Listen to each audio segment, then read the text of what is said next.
Leitura do livro 7 Passos para se tornar líder de si mesmo. Autor Augusto Cury. Passo 5. Gerenciar os pensamentos e as emoções. Quando somos abandonados pelo mundo, a solidão é superável. Quando somos abandonados por nós mesmos, a solidão é quase incurável. A psicologia e a psiquiatria não só deixaram de investigar a atuação do eu como gestor da emoção, mas também como gestor do pensamento. Sabemos tratar as doenças psíquicas, mas não sabemos produzir uma pessoa feliz. Gerenciar os pensamentos é capacitar o eu, que representa a nossa capacidade consciente de decidir, para ser o autor principal do teatro da nossa mente. É sair da plateia e dirigir o script da própria vida.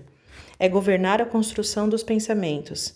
É ser livre para pensar, mas não escravo dos pensamentos. Combater os pensamentos que debilitam e bloqueiam a inteligência, em especial aqueles que provocam sofrimentos antecipados.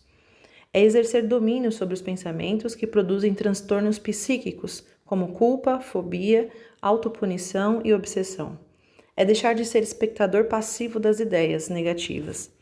É não gravitar em torno dos problemas do passado ou do futuro. É ter uma mente relaxada, tranquila, lúcida e ponderada. É ser líder de si mesmo. A construção de pensamentos é multifocal e não unifocal.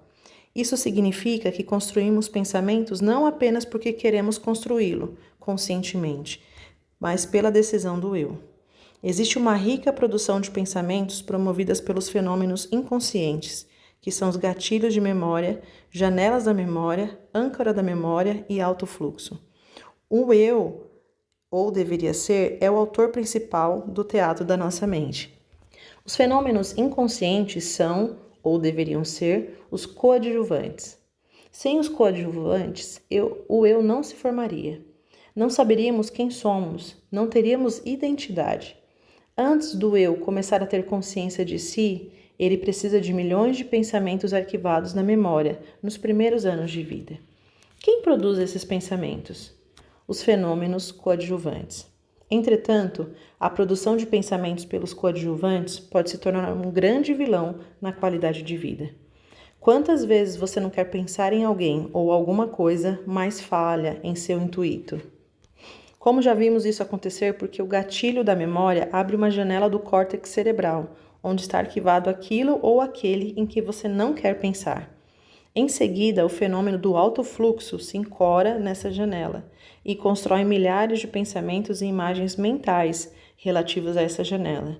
Se o eu for ingênuo e permanecer como um mero espectador deste processo, será encarcerado. O mundo dos pensamentos pode se tornar uma fonte de deleite ou de aflição. Cuidado! Pensar é excelente, mas pensar demais e sem qualidade pode ser um grande problema. Vejamos duas formas de o pensamento transformar nossa vida num canteiro de pesadelos. Primeiro, pensamento inquietante. Nós não conseguimos parar de pensar. Quando não pensamos conscientemente, os autores coadjuvantes da mente pensam sem desejarmos. Mesmo os mais profundos relaxamentos não paralisam completamente a produção de pensamento, apenas a desacelera. Pensar é saudável. O problema é pensar excessivamente e com ansiedade. A nossa mente tem se tornado uma fonte de preocupações. As pessoas vivem atormentadas com as suas atividades. Têm mentes inquietas. Pense nisso. Pensam naquilo. Mal estão resolvendo um problema, outras 10 aparecem no teatro das ideias. Fique atento. Pensamentos inquietantes geram ansiedade e estressam o cérebro. Aniquilam cientistas, abatem religiosos e destronam reis. Muitas pessoas têm muitos motivos para sorrir, mas suas preocupações e ideias negativas as tornam ansiosas, irritadas e tristes. Essas pessoas não descansam, vivem fatigadas.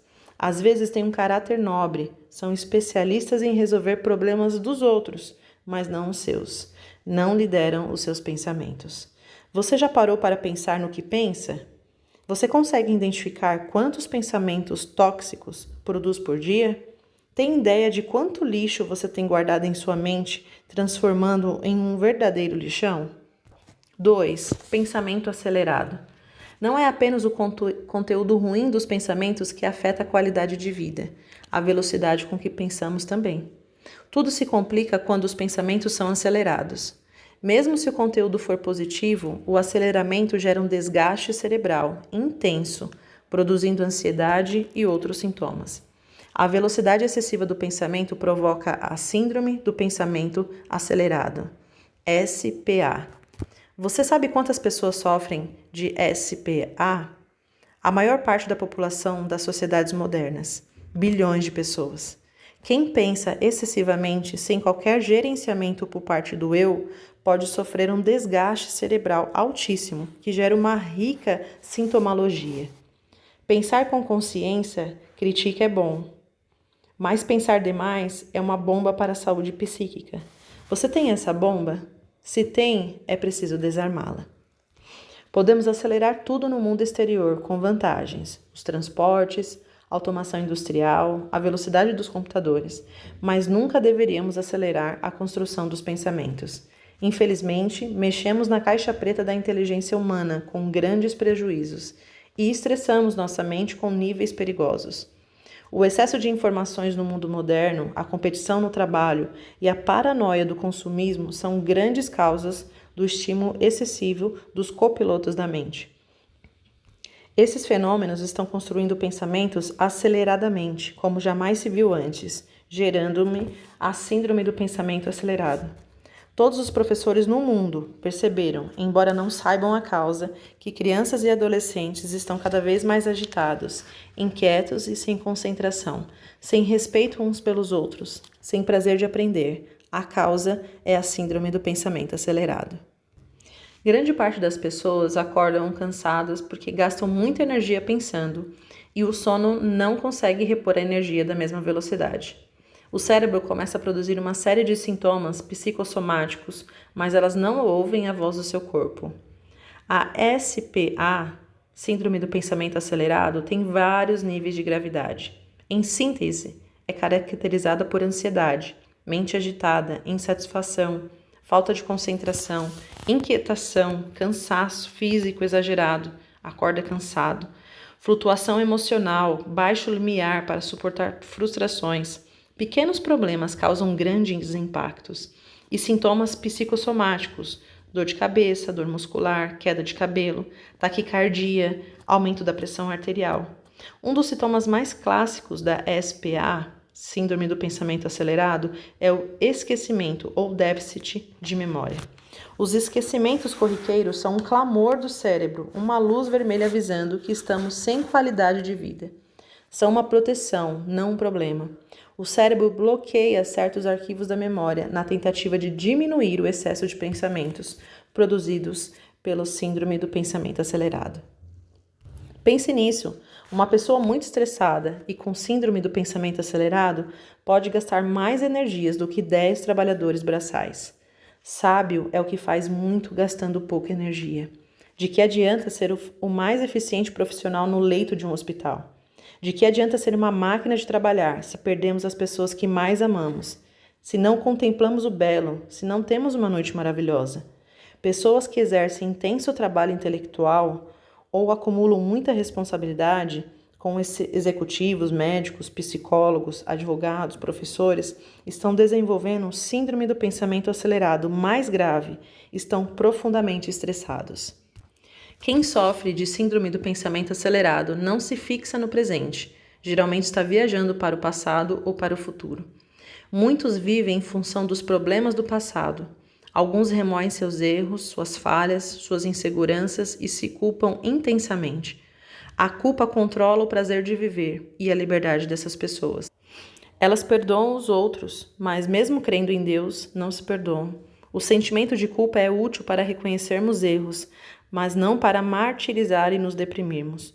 O pensamento antecipatório é outro grande ladrão da qualidade de vida. Os problemas ainda não aconteceram, mas as pessoas sofrem com o velório antes do tempo. Provavelmente mais de 90% dos nossos pensamentos antecipatórios nem se tornarão reais, ou seja, sofremos inutilmente. Jovens se martirizam pela prova que farão, mães por imaginar que suas crianças usarão drogas, executivos por fantasiar a perda do emprego, adultos por criarem doenças que não têm. Você sofre por coisas que não aconteceram? Faz o velório antes do tempo? Uma excelente técnica para gerenciar os pensamentos é o DCD, duvidar, criticar e determinar. Essa técnica que estrutura e fortalece a liderança do eu deve ser praticada no silêncio da nossa mente, com emoção e coragem. Cada pessoa deve executá-la de acordo com a própria capacidade intelectual e cultural. O DCD, duvidar, criticar e determinar, se constitui de 3 pilares que são as 3 pérolas da inteligência humana. A arte de duvidar é o princípio da sabedoria na filosofia. A arte de criticar é o princípio da sabedoria na psicologia. E a arte de determinação é estratégico, é o princípio da sabedoria na área de recursos humanos. Você deve duvidar de tudo que o controla, criticar todo pensamento perturbador e determinar estrategicamente aonde quer chegar. Duvide de todas as suas falsas crenças. Duvide de que não consiga superar seus conflitos, suas dificuldades, seus desafios e sua dependência. Duvide de que não consiga ser autêntico, transparente e honesto consigo mesmo. Duvide de que não consiga ser livre nem autor da sua própria história. Duvide de que não consiga brilhar como pai, como ser humano ou como um profissional. Lembre-se que tudo aquilo em que você crê o controla. Se não duvidar frequentemente das suas crenças, elas te escravizarão. Critique cada ideia pessimista, cada preocupação excessiva e cada pensamento angustiante. Jamais se esqueça de que cada pensamento negativo deve ser combatido pela arte da crítica. Seu eu tem que deixar de ser passivo, tem que questionar a raiva, o ódio, a inveja. Critique a ansiedade, a agitação mental, a necessidade de estar em evidência social. Questione o seu medo do futuro, de não ser aceito, de falhar. Após exercer a arte de duvidar e criticar no palco da sua mente, pratique o terceiro estágio da técnica, que é determinar.